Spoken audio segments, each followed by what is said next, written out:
Hello, everybody. This is Jake Stenziano, host of the Wheelbarrow Profits Podcast, here with my co-host, the multifamily mentor, the coach, the chef, the father of six, the best-selling author, the G-Daddy, Gino Barbo. Gino, how's it going?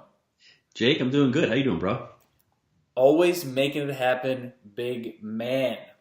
Today, we have a special edition of the Wheelbarrow Profits Podcast. We're going to take a deep dive into the book that started it all, Think and Grow Rich by Napoleon Hill. We're going to discuss how these principles apply to multifamily investing and business success overall. In my opinion, 98% of all business and motivational books out there have grown or developed from Mr. Hill's ideas. So without further ado, co-host G-Daddy Papa Funk, Mr. Man of the World, what do you think? I think 98% might be a little low. Maybe it's 99%. Right? I mean, if you take a look, these guys with new technologies coming out, they're able to expand on his principles. We didn't know that much about the brain back in the 1930s, right, Jake? Now we know a lot more. But it's amazing what his speaking about the subconscious and about infinite intelligence has brought us forth now. You listen to Tony Robbins, you listen to Zig Ziglar. They're basic fundamentals. We just take them for granted because we hear them. But, he's actually sat down for 25 or 30 years and was actually interviewing these people. And we're going to get onto it. But the amazing part about it is he positions himself as an expert, not by being rich, but by talking to people who are rich. And we're going to, I guess, dive into that, Jake, also because a lot of real estate investors want to know, how do I get credibility? Well, surround yourself with people who are in the business.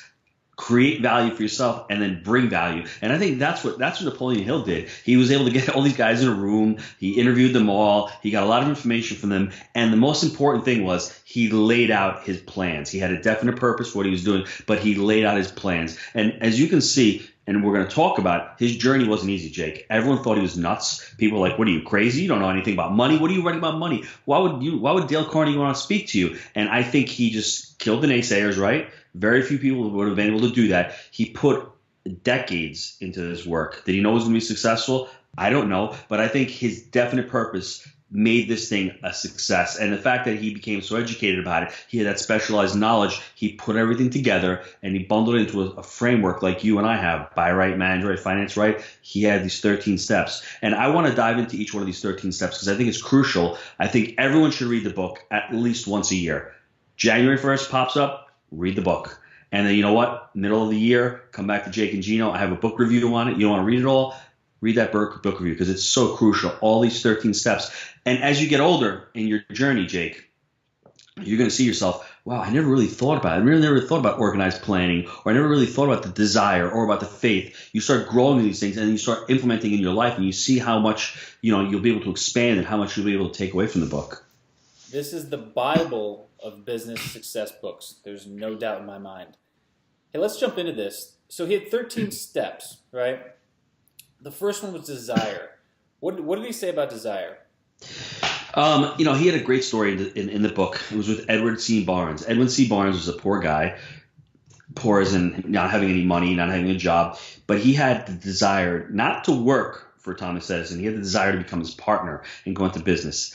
And anyone would say to himself, how is this guy going to do that? He's got no job. He's got no skills. Why would Edison want to be partnered with him? But he had that desire. And I remember reading in the book, he went to go meet Edison, and Edison said he saw something in his eyes that made him believe that he would do something. So Edwin Barnes was not distraught when Edison said, I'm not going to be a partner, but I'll give you a job. He knew he had to start somewhere. So it's from that desire that he had to do anything menial, anything to get it done. That's what me and you did when we first took our first property. We took whatever property that looked good. We jumped in there. We rolled up our sleeves. We had that desire. So when the septic systems failed, Jake, what did we do? We didn't cry. We didn't say multifamily stinks. We said, you know what? That's part of the journey. Our desire is to improve our situation, to get out of our W-2, and to create passive income. So that's what this book taught me. It's all about a person's desire. Thoughts lead to desire, lead to action, lead to result. If you don't have a strong enough desire, that thought's going to dissipate into the air. And that's what Tony Robbins talks about, and that's where he gets it from. He gets it from that Edwin C. Barnes story. Now, to keep going with that story, I don't know how many years later, maybe it was 5 years later, Edison comes out with a dictaphone. Nobody wants to sell it, right? Who wants to sell the dictaphone? It was a machine that you could talk into. Barnes saw that as his opportunity. So everyone says overnight success. It wasn't an overnight success. They didn't see all the hard work that Barnes put into getting to that point. That hard work and that desire led him. And I think Edison realized that he had the desire with his eyes. He saw them years earlier. He saw him. He took the opportunity. He took the chance. More importantly, he had the desire and he had the willingness and he had the skills at the time to take that opportunity. Just like the richest man in Babylon, Jake. Remember when Arcad, everyone thinks he's really, it's an overnight success, you become rich. No, Arcad made a lot of mistakes. He took his education, and when an opportunity presents itself, people call it luck. Barnes said, everyone might have thought the dictaphone was the opportunity. Well, you know what? It was an opportunity because he was there for so many years and he was ready, and that's what his luck. It wasn't luck, it was luck masked as an opportunity. You know you're my boy, Blue. Right, but yeah. I gotta tell you, you overlooked the biggest thing here that relates to our investing success. I'm gonna drop it right now on you. So just like Barnes trying to work with Edison, there was no reason Gino should have worked with me when we first started. Gino was a business owner. He owned commercial assets. He owned multifamily, and I was a younger guy and basically brought, like Barnes, I brought a lot of energy to the table, a lot of motivation, and a lot of willingness and desire. So this is what we're talking about. Your desire has to be strong enough to reach those goals. So Gino took a chance on me, really, because he was more established. I was a younger guy, and basically I said, man, let's do this. You know, we were looking at deals together. I was down in Knoxville. But realistically, I think Gino was the one taking the risk there because I had no track record. I had no background. But he said, you know, I'm going to give this kid a shot, and you know, it worked out, you know, the rest is history. But it's the same kind of thing that Barnes did. And subconsciously, did this play a role? You know, I know Gino read the book prior. I've read the book a few times now. So you never know how this stuff plays on your subconscious. And we're going to get to that in a little bit. I want to spend one more minute on desire. Maybe we'll go a little bit less on the others. But the desire for me that I figured out why Jake was a good partner, and he was a pharmaceutical rep. And I tell this to a lot of people. The pharmaceutical rep industry, if you're listening, you're not the most organized people in the world, you know, as far as lunches go and trying to get things done. Jake was one of the only guys that was prepared by the month. So he had to schedule doctor's appointments. So I would know on January 15th, Jake would need a lunch. January 23rd, he would need a lunch. Oh, wait, you know, January 31st, we're going to go with the doctors. You want to come? So he had his schedule prepared. He had a desire to make money and to work hard. That doesn't translate in his industry that much because they make good money. And you know what? Things just happen, and they just happen. I didn't want to have a partner that had that. I wanted to have a partner who had structure, who had vision, and who had the desire. So I saw that in him, and I think he saw the desire in me to actually let me get out of what I was doing and to get into something better. And that's what makes a partnership work. If you both have that desire, it really couples to make something really powerful. His next step was faith. Gina, how's faith play into multifamily, and how did it play out in the book? I think faith overall is, I think, faith in yourself. Because if you don't believe in yourself, no one else is going to believe in you. So when you go talk to a broker, if you don't have our 46 questions on what to ask them, that's strike number one. But strike number two is ask them with conviction. Believe in yourself. It's not really that hard to learn multifamily. You can go on YouTube, get all the free stuff you want. It's not rocket science. Spend some money on your education. Get a mentor, get a coach. Learn how to speak the language. The more you know, the more faith you'll have in yourself. The more faith you have in yourself, the more credibility you seem to possess, the more people are going to work with you. If you go into somebody and go, yeah, I'm looking at this deal, I don't know if I should do it. But if you go in there, have faith in yourself, this is what we're going to do. This is how I'm going to get your money back. If you believe in yourself, it'll translate into a success. That's what I totally believe in. One of my great heroes, and like, you know, some people may pick on me about it a little bit, but I love Arnold. Arnold Schwarzenegger is one of my great heroes. I love that guy. And he has, you know, these 6 rules, and one of his rules is trust yourself. You know, a lot of people are going to tell you you're effing crazy, you're stupid, why are you doing that, you're going to lose money, don't do it, blah, blah, blah, blah, blah, blah, blah. But if you know in your heart, you know in your gut that you're meant to do this and you're supposed to do it, follow that and make it happen. MIH it, get it done. And to Gino's point about the confidence sells. If you go to a broker and you know what you want, you have a pitch book, and you tell them, look, I'm looking for B and C multifamily assets that look like this. Get to the point, let them know what you want, and here's why you should deal with me. Don't flounder. Get to the point, know what you want, and be about it. I agree. Next one is auto-suggestion. This one's up the life coach's alley all the way. You know, this I work on this stuff, but I got to turn this one over to G Daddy here. So not really. I mean, it should be up everyone's alley because we have so much head trash. I've read the book Blair Singer. It's all about what is in your head. And, you can only have one thought at a time. I guess we're going to go over this a little bit later also. But you really want to watch what you're thinking. You really want to, Tony Robbins does it now with incantations. Noah St. John does affirmations. You always want to ask yourself positive, informative, empowering questions. And your auto-suggestion, I do a lot of incantations. I always tell Jake, I'll wake up in the morning every day, and in every way I'm feeling better and better. Every day and every way I'm getting stronger and stronger, right? You always want to put yourself in a mental state that's positive. It's always about positive feelings. It's not about this, hula, you want to feel good and all. You really want to gauge your state and put yourself into that mental state. And that's what auto-suggestion is. You need to work on that. Before I get on a coaching call, before I get on a podcast, I try to, gauge myself into something positive. I think of positive thoughts. One of the most positive thoughts for me is being on the beach with my kids. So I try to anchor myself thinking there on the beach with my children. I put myself into that state. So I think we all have to work on auto-suggestions. Look up Tony Robbins. Look up incantations. Start incanting stuff to yourself in the morning when you get up, before you go to bed. Put those positive thoughts into your mind. Gino, I'm going to put you on the spot right now. Yes. I was listening to Jack Canfield a little while ago, right? Soup master, right? Soup man. He said, and I want to get your thought on this.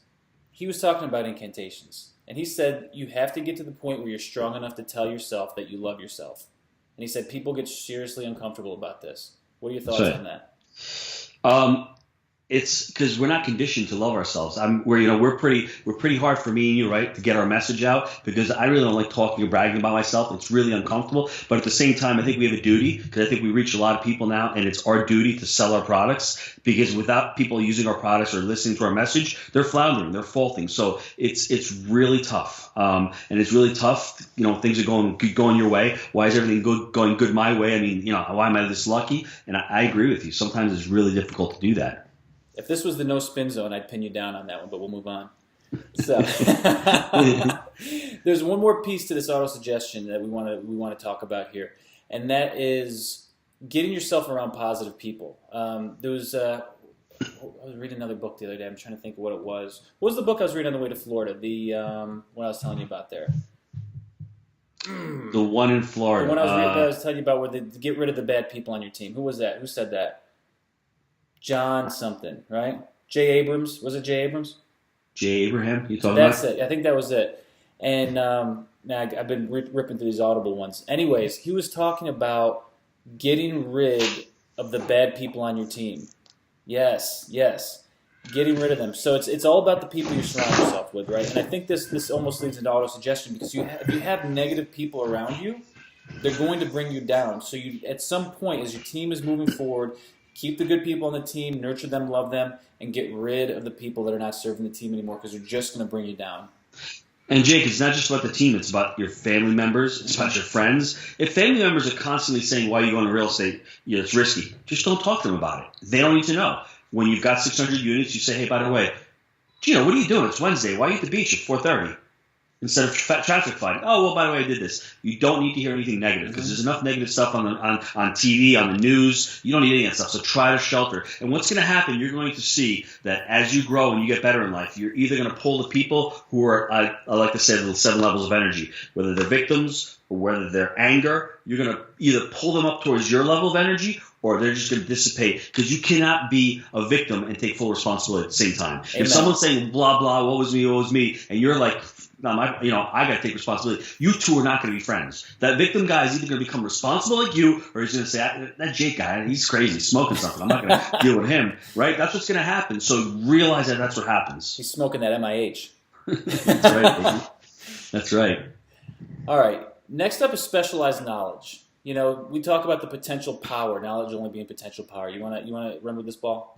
Well, I'm talking to a lot of guys in the last few years about college, and is college worth it? It all really depends on what you think about.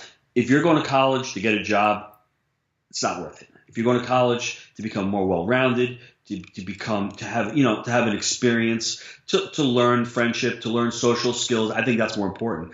The way you make money is to become specialized in something. You have to become, instead of becoming a general practitioner, you become a neurosurgeon. That's where you make your money, specialized knowledge. Instead of being a wholesaler in real estate where you're flipping, you can still make a lot of money in wholesaling, but become specialized in that niche. Become specialized in fix and flipping. Don't do 2 flips a month.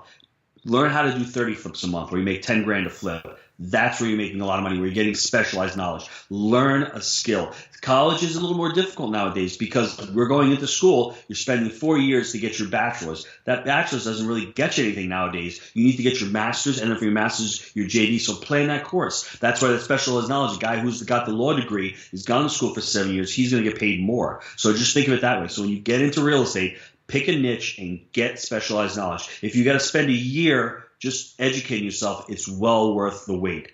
Guess what, guys? Our specialization is not multifamily apartments. It's specifically mom and pop multifamily apartments, B and C assets with blue collar and retail tenants. Okay? Check out our pitch book. It's in there. This is what we're talking about here. Become an expert, become specialized. Gino a lot of times talks about apprenticeships and mentoring being huge. And I want to talk to you guys out there that are in college right now. If you're going to college for an art degree, okay, an art history degree, and you're dropping 50, 60, 70 grand, is there value in that? Really ask yourself, is there value in that? Because that's a lot of money to be spending on something that, may not even come close to returning that capital that you invested. So think about it. But what's amazing about the internet is if you get that degree and you've done it for 4 years, you're 22 years old, all of a sudden, if that's your passion, you can build your business about art history. You can start teaching online. You can go on Udemy, start teaching it on Udemy. You can start creating classes. But did you need that $50,000 to $100,000 degree to do that?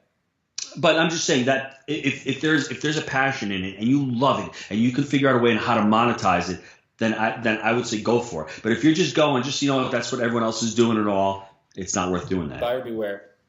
Yep. Next up, imaginations. They say ideas are the beginning points for all fortunes. What about Napoleon Hill and the Coca-Cola story, Gino? Remember there was a pharmacist, and he basically spent, I guess, his all his money on the recipe for Coca-Cola. We didn't know at the time, as you're reading the story, it was a kettle, it was a paddle, it was a recipe. He was taking a big chance. He had an imagination. And I think we lose that nowadays because the imagination is gone. Because it's hard to imagine stuff nowadays. We have everything at our fingertips. We don't have to sit down and really be creative anymore, right? Because everything is there. But ideas spur everything. I mean, just the thought of, wow, I can buy a 100-unit property instead of buying a 20-unit property. But how am I going to do that? So the idea is, maybe I can get a partner. Well, maybe I can raise the money. All of a sudden, your ideas start popping up, and the more ideas you have, the more creative ideas you have, the more money you make. So I think ideas are really the genesis for making money. And I think the big takeaway here is that creative financing, thinking outside of the box, and doing away with limiting beliefs is the key takeaway. There's a lot. I mean, I just spewed a lot of good stuff right there. But think about this. If anyone would have ever told me, if you would have told me 10 years ago that you're going to buy a 281-unit apartment complex with no money down, I'd say, yeah, right. But the problem is we all have that head trash that Gino's talking about and these limiting beliefs before. How are you going to do that? How does that work? Guys, this stuff is real, but it's the person that has specialized knowledge, that has a creative idea, that's persistent, that's thinking outside the box, that partners with the right people. Those type of things can happen to you. It's been, I think to this day, probably our best deal, Gino, without a doubt. I mean, $11 million deal and literally no money out of pocket, and the second mortgages are now gone. And, we essentially own the thing free and clear, except for the bank debt. So, and that was the idea, right? That was an idea. That was thinking creatively, right? So that idea spurned $3 or $4 million of wealth from $0. And the funny thing about it was the title agent at closing was, I don't understand. How are you guys getting money back and you didn't put any money into this deal? I never forget that. She's like, I never have seen someone just be, given an $11 million deal and walk out of the closing with 150 grand or whatever it was. But the thing is, that deal, like you said, encapsulated almost all these steps because it had organized planning. We knew how to put in the offer. We were organized when we did it. We knew the seller was motivated. We had the experience already. We had the specialized knowledge on how to run the platform, how to run those properties. So a lot of things came. Would it have been our first deal? No. We did a small 25-unit on our first deal with owner financing. This would have been our first deal. This is what it leads up to. And this is why the idea to get into multifamily and to get into your first deal is so important because it can lead to so much down the road. And if you have the desire to do it and the faith to do it, and you have the imagination to do it, and now you're going to have this organized planning is what we're going to get into next. You can see all those steps starting to funnel into like your first deal, getting into your first deal. So, Gino, you basically dovetailed into the next one. You were talking earlier about QQS and the organized planning. What is the QQS formula? So the sixth one is organized planning. QQS is quality plus quantity plus proper spirit of cooperation. There's a lot of words there. Equals perfect salesmanship of service. So quality is, are we putting out a quality product? Are we giving a quality apartment to the tenants? If we're not, shame on us. Our business is going to suck, right? Quantity. Do you have 10 units or do you have 1,000 units? The entrepreneur's problem is, and T. Harv Eker talks about it, the more people you can serve, and Zig talks about it also, the more money you're going to make. The more people that can get what you want, what they want, is you're going to get what you want, right? So the more quantity you can deliver, the more money you're going to get. And the third, I think, is super important, proper spirit of cooperation. Like Jake said, get rid of the dead weight. You don't want dead weight on there. You want people on the same page, that spirit of cooperation. And if you're on there too doing it, those three will give you an awesome product and will get you a lot of money. So the big takeaway: serve more people. Everyone's like, "Oh, I'll do a duplex. I'm going to do a quadplex, and we're going to blow up." Well, guess what? How many people can you serve? You're limited to basically the amount of doors, literally. And so you got to think, okay, I really want to do good in multifamily. You're making money in multifamily by having the tenant pay down the mortgage over time. That's one of the huge benefits. Okay, so you don't want to come in and pay cash for these things. You're going to grow really rich through leverage over time. Okay, so you want to be able to get in and get 100, 200, 300 units. Look, it doesn't have to be that way in your first deal, but at some point, if your goal is to really create wealth with these things, you're going to have to take the jump and start getting into bigger deals. So organized planning, I think, is very, very clear there, and I think the translation to that is you've got to serve more people and get into bigger deals ultimately. And I think you can jump into syndication. I mean, we haven't syndicated yet, but if you want to start scaling, the model for syndication is that you're going to be able to serve a lot more people. You may not control a lot of the deal, but with the fees you get, it'll keep you going. With that time frame of refinancing or selling the property in 3 years, that's another chunk of money coming in. But the more units you can own with the least amount of money out of your pocket, that's the wealth you're going to get. You can fight me on this. You can say all you want. It's just the truth. That's just the way it is in life. You don't have to syndicate. If you can scrape up some money together like Gino and I did, buy the things right, refi them out, roll it in your next deal, you're going to be much wealthier than if you start syndicating, a couple hundred units here or there, because you're going to have that equity, you're going to have that monthly cash flow, and you're going to control a vertically integrated platform. And I think ultimately you're going to be more happy about it. But listen, any way you can get into it, just get into bigger deals, I think is ultimately the takeaway there. The seventh one is decision. What do you think here, Mr. Barbaro? Decision? Well, be decisive. I said to you, yesterday, I think, let's take our time in making a decision. Let's check all the facts. Make sure we dot our I's, cross our T's. But once we did that, let's make the decision and let's stand firm with it. People who are unsuccessful are make decisions real quick. Then all of a sudden they regret them. Then they change them quick. You don't want to be that kind of person. Take your time. Do your due diligence on anything in life. Don't rush into anything. The flip side is Jake and I, our problem is... you got to pull the trigger, though, right? Yeah, that's the problem. Sometimes we jump into something real quick or we get really excited, which is nothing wrong to it. But just check and make sure that the facts are what they are. We're going through a deal right now. We're getting drip fed. So as new information comes in, we will alter our decision. What is it? The thing of insanity, just doing the same thing over and over again. You don't want to do that. You want to be decisive. You want to get all the facts, all the information. But then once you make that decision, stand firm with your decision. So I'm really bad with quotes and sayings, but I think you're gonna correct me on this. Isn't there something out there that says ready, shoot, aim? Yes. That's real. Ready. Yes. Ready, fire, aim. Ready, fire, aim. Yeah. Yes. I'm guilty of that sometimes, but so anyways. So bottom line is, at some point you guys got to pull the trigger and jump in, right? Take action. Yep, I agree. This is probably one of my favorite one. The eighth one is persistence. You hear us a lot of times preaching patient, persistent, and willing to walk away. It really helps out these frameworks and these guidelines. If you really, and we practice what we preach. We follow this stuff. This is not just crap we're making up here. Because you get in these situations and you say, I got a framework for this. It's worked for me in the past. Let me apply these principles to this situation. So I think that has really been a key in a lot of our negotiating stuff. What else do you have to say about persistence, Gino? That's all you can say about persistence. You're the persistence guy. I'm the one who's following you. Dude, I'm ready. I'm ready. Ready, fire, aim here. Okay, I'm on to the next one already. Well, a couple of things I'd like to say about persistence is you need a definite plan, expressed in continuous action. Right? Your plan has to be definite. You have to have an idea, an exit strategy. This can relate back to multifamily. Why fix and flip? If your idea is to create a business, have it automate, that's fine. But it's not really, I wouldn't say a wealth builder. It's a little bit different of multifamily. What's your exit strategy in any kind of investment you're getting into? You have to have a definite plan. Once you have a definite plan, you have to have continuous action. You have to have definite purpose backed by a burning desire for its fulfillment. That's what persistence is about. You need to have that purpose, right? And you need to have a friendly alliance with one or more persons who will add encouragement. When you're running a race or you're working out, you're at your own pace. But when you see somebody next to you pushing you a little bit, it means so much. I think that persistence, when you have a partnership, will really help you out because your partner will push you. Some days you have those days where you're just like, what's going on? Why are you tired this morning? You get a kick in the butt from your partner. It really means a lot, And it just goes back to, I think the real estate takeaway here is when it comes to sticking with deals. I don't know that really any deal that we've done has been easy.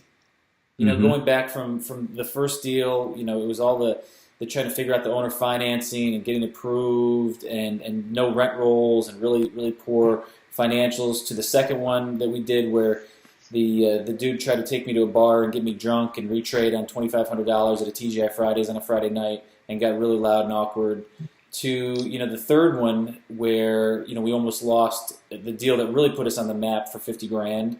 To the fourth deal where we almost lost it over a cable contract, to the fifth deal where it was almost busted windows and we were getting pissy about it. I mean, I can go on and on about this stuff, but every one of them had like this stupid little thing that was a sticking point where if you're weak and you can't hang in there, a lot of people say you make your money in the fourth quarter in real estate, right? You got to stick it and see it through. Oh, or the deal we did last March, we lost it and it came back to us 6 months later. You literally can go on and on about these things, but you guys gotta, it sounds like cliche or whatever, but get comfortable with being uncomfortable. I think is so true, and just you guys gotta hang in there, not get emotional about it, be level-headed, and stick it out. So that's my persistent rant. You just took me a minute for you to pull it out of me, okay, bro? See that? I'm good. I'm not even gonna charge you for that. So. All right, so the power of the mastermind. This is something that I actually have not participated in until this year. We joined a mastermind where it's actually a bunch of syndicator guys, and we're the only ones in it that are just kind of apartment owners. But I think that gives us like a little bit of uniqueness, and we're able to learn a lot from the syndicators. I don't know if we'll ever syndicate, but it's a wealth of knowledge, and we can kind of see what other people are doing and seeing if there's any opportunities for us to see if we want to do it. What kind of systems are these guys using? What are people thinking about different markets? So it's really great to get around like-minded people and share ideas because, hey, you may say, wow, you guys are doing that for that price. Maybe we got to look at that. And it's not just about price. It's about strategy, and there's a whole lot of great ideas sharing that goes on, and I think the mastermind for us has been great so far. The mastermind is a coordination of knowledge and effort. Oh, the academic's coming out right now. That's right. In a spirit of harmony between two or more people for the attainment of a definite purpose. So when you get together for a mastermind, be with people with like energy, like I'm always talking about. You don't want a victim. You want somebody who's responsible. You want somebody who's persistent. You want somebody who's going to do what they say and say what they do. You want somebody who's going to buy multifamilies. You want somebody who's got a lot of the qualities you have. You have to think of it as a value for value proposition. What am I going to bring to the table? What are they going to bring to the table? How can we make money off each other? How can we create? It's all about sharing ideas. Remember those ideas? I can give you several examples of our mastermind.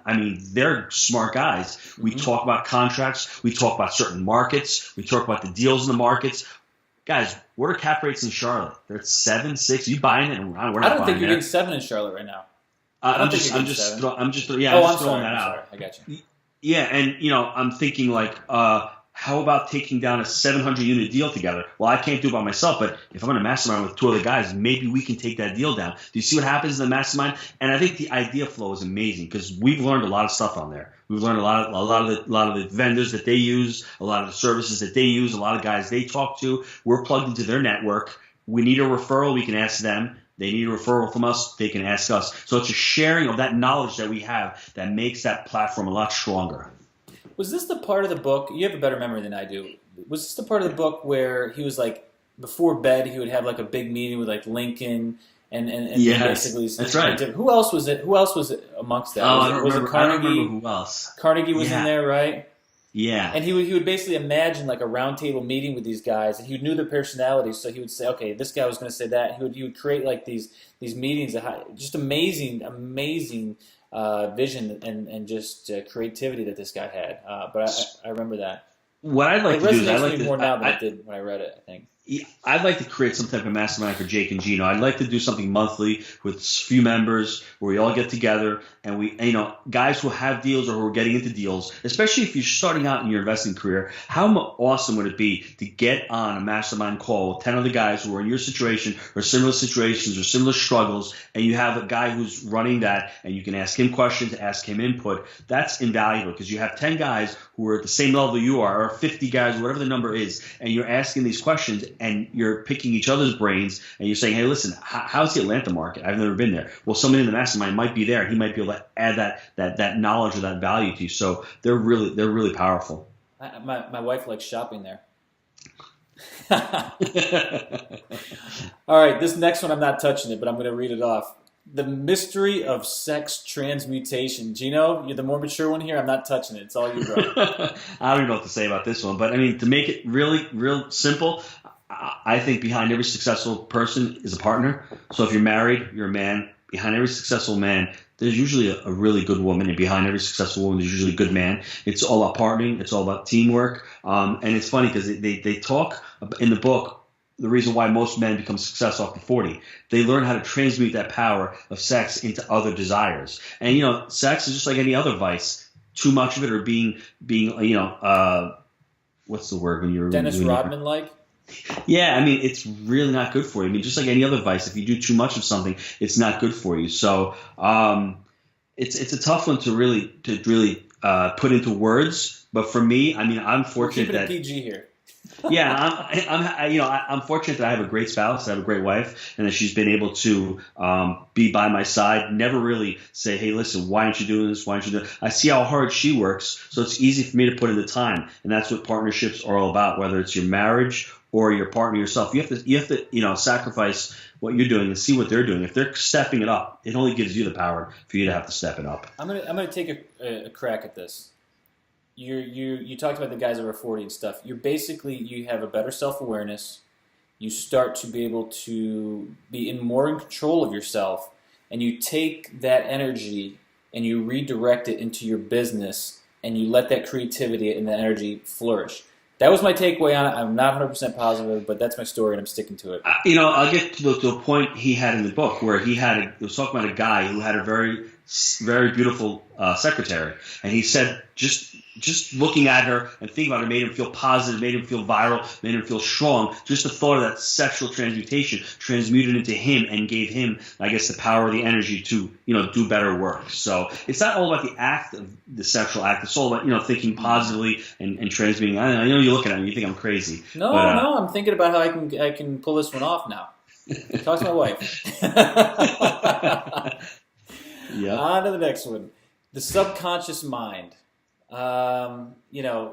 This piece here is about the connecting link, and we talked about the subconscious a little bit earlier about how we were talking about in the beginning of the podcast about how similar to Barnes, Gino didn't have to take a chance with me, similar to that story, but who knows what our subconscious was playing on at the time. And it's all about, and it's all connected, right? What are you taking in? What kind of positive stuff? What kind of stuff have you read? What are your belief system? Because things will eventually come out and happen. And a lot of this is, they talk about, what is it? There's that law of attraction, right? That comes out later on. People talk about that into the broadcaster scene. But I think this is actually part of that. Is that fair?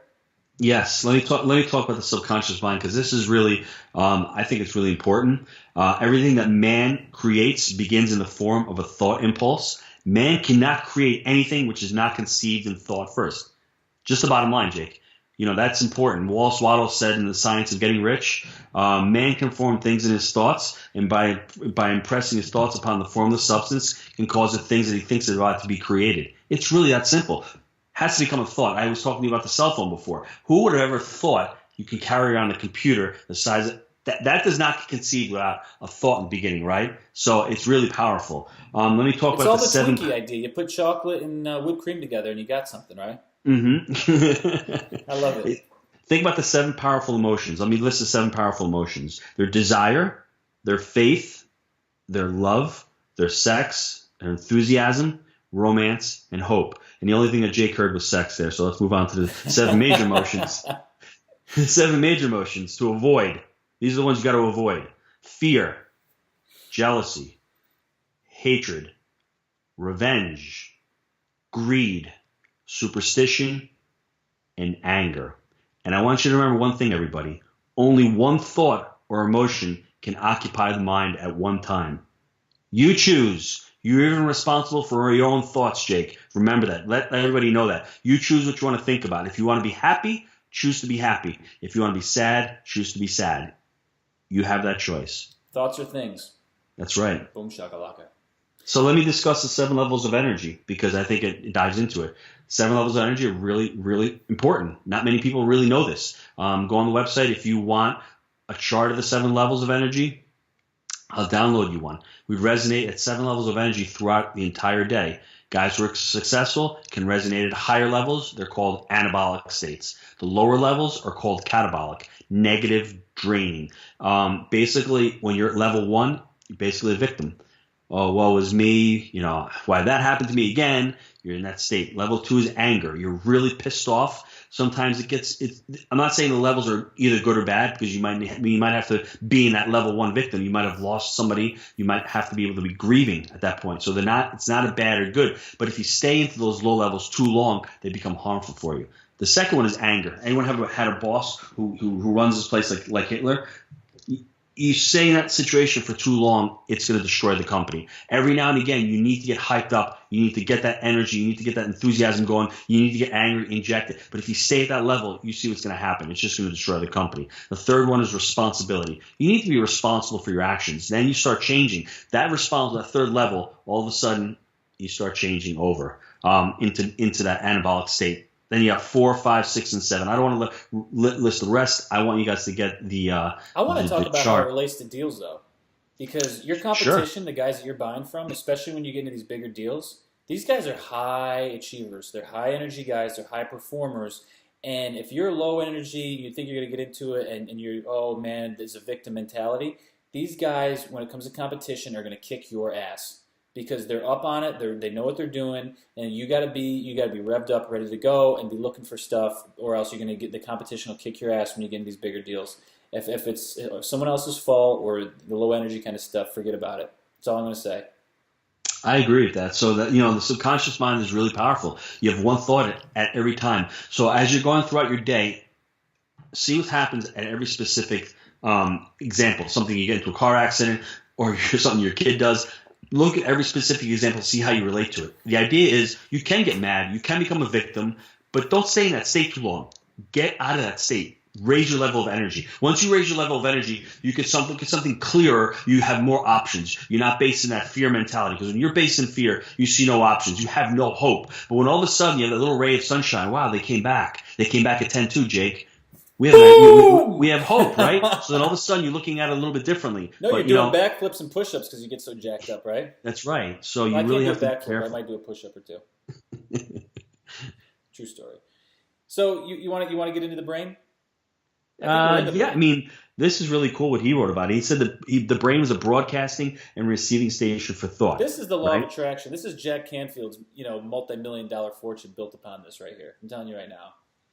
It's crazy because what he wrote was the subconscious mind is the sending station of the brain, and the creative imagination is the receiving set through which things are received. We're walking cell towers.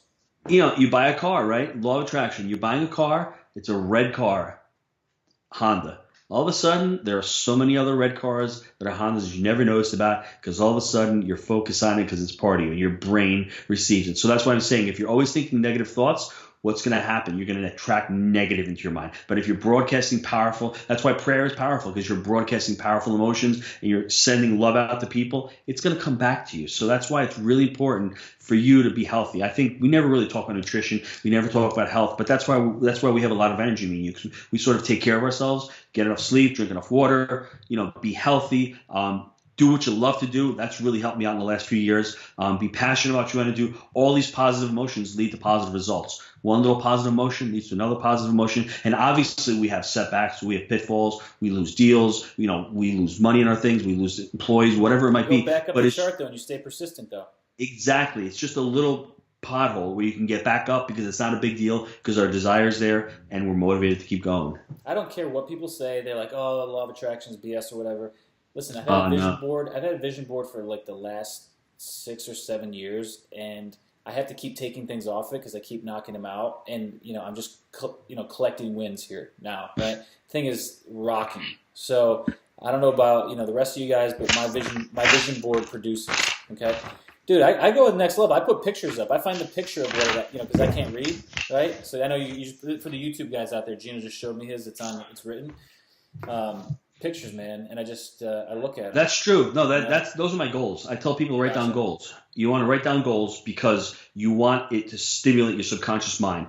The act of writing, get rid of your phone, write it down with your hand. It stimulates the subconscious mind. You want to be able to write goals. I would say at least weekly. Revise your goals. We had the passive income goal. How much money you want to make on December 31st, 2017? What do you see in your bank account? Not I'm going to make. I am making. You have to put it in the present because it gives it more power, because then it's believable. Because if you're saying to your subconscious I might make, well, your subconscious mind is going to go, I might make. But if you say I will make, your subconscious mind will figure out ways on how to make the 5,000. Well, you know what? Maybe I can syndicate. Maybe I can raise 500. Maybe I can wholesaling and flip some deals and start that way. So your subconscious mind will always work on what you're thinking about. Write down your goals weekly, and your goals will obviously change. They're going to change all the time, but I have them in front of me all the time. I'm working on my income goals so I can work on making more money and write them down. It's really, truly important to do that.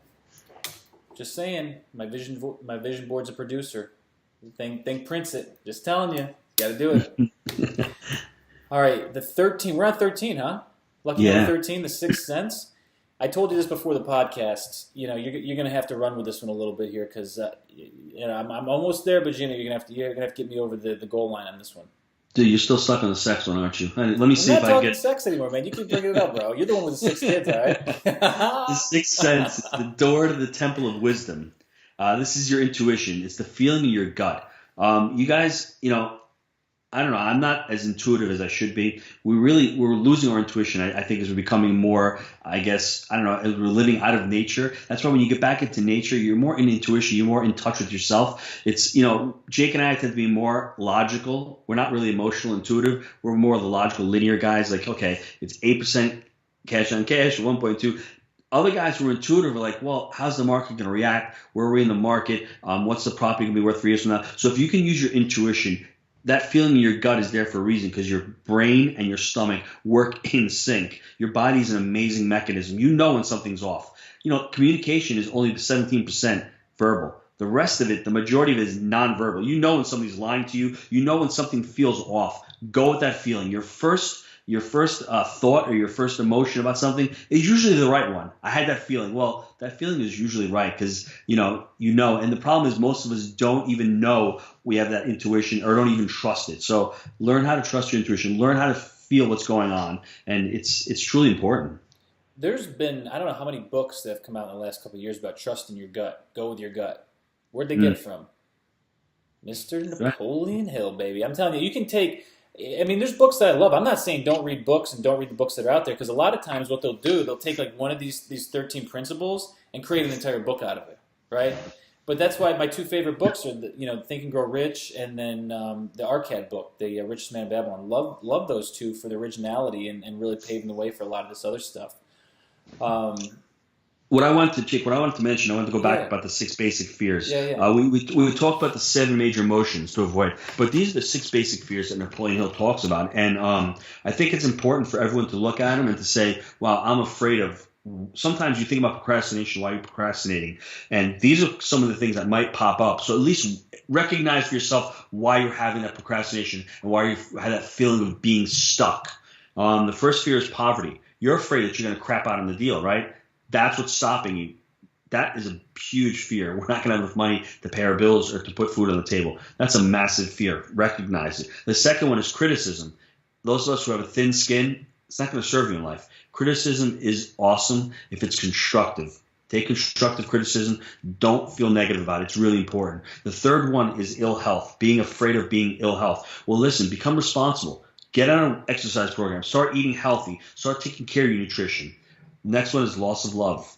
That's a tough one for a lot of us. When we lose a friendship, we lose a loved one, that's a really difficult one. Next one is old age. I mean, old age is basically a fear where we're getting older. I think nowadays you can lead a vibrant life into your 70s and 80s if you stay active, you stay mental. Look at Larry King. Dude's still doing it. He's like 100. That's right.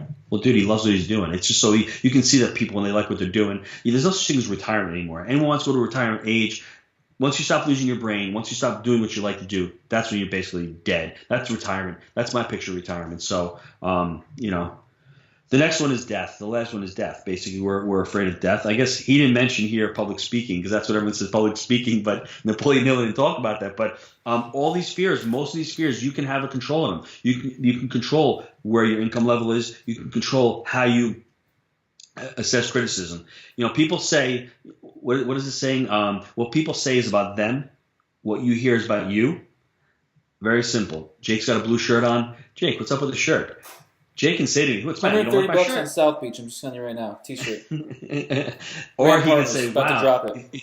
If he's in a good mood, he can say, you know what? I think he likes my shirt. So it's what people saying is usually a reflection of how they feel. How you interpret it is a reflection of how you feel, how you interpret that. So it's important. And those 6 basic fears, work on them, acknowledge them, and see what's going on in your life. Gino brought the shirt up. This is my own personal clothing line, guys. I'm going to drop it later this year. That's all I'm going to say, leaving a little teaser out there. But I got another teaser, okay? Gino was pushing me to do a live event, okay, for you guys out there. We're going to do it. Don't know how we're going to do it, but we're going to do it. We're going to do it big. We're going to do it big time. So, guys, November, dropping it, okay? Multifamily Mayhem. Maybe that's the title, maybe it's not. We'll get there when we get there. But just want to tease that out there a little bit. Also, guys, if you found value in the podcast, you're enjoying the podcast, please go on iTunes, give us a like, give us a subscribe. We have the best community in all of multifamily. #1 multifamily podcast on iTunes. Love you guys. Thank you guys for everything. G-Dad, anything else today? If you haven't read the book this year, go out, buy the book, start reading it. He's not talking Wheelbarrow Profits, are you? You're talking Napoleon Hill? No, Napoleon Hill. So, well, read Napoleon Hill, then read Wheelbarrow Profits. But really read it and try to read one chapter, one step a day for the next 13 days, and you'll read it all and start formulating a plan and start putting all those steps into action. And you'll see, I promise, if you start implementing all those steps, you'd be like, wow, I can see such change in my life. I have a plan to where I want to go. This is my desire. This is what I need to work on my brain. This is what I need to surround myself with these great people. All these thoughts will start popping in your head. You're like, wow, this has been a huge help. So get the book, start reading it. And you know what? Let me know. Gino at jakeandgino.com. Let me know if there's any ideas I can give you. If there's any thoughts, let me know your success with it. If you have any trials or tribulations, I'd love to hear. So just drop me a line. For you guys that haven't read the book, it's the real deal. That's all I'm going to say about it. Gino, great time today. Dropping some knowledge. Appreciate it. I'll catch you next time. Thanks, Jake. Bye.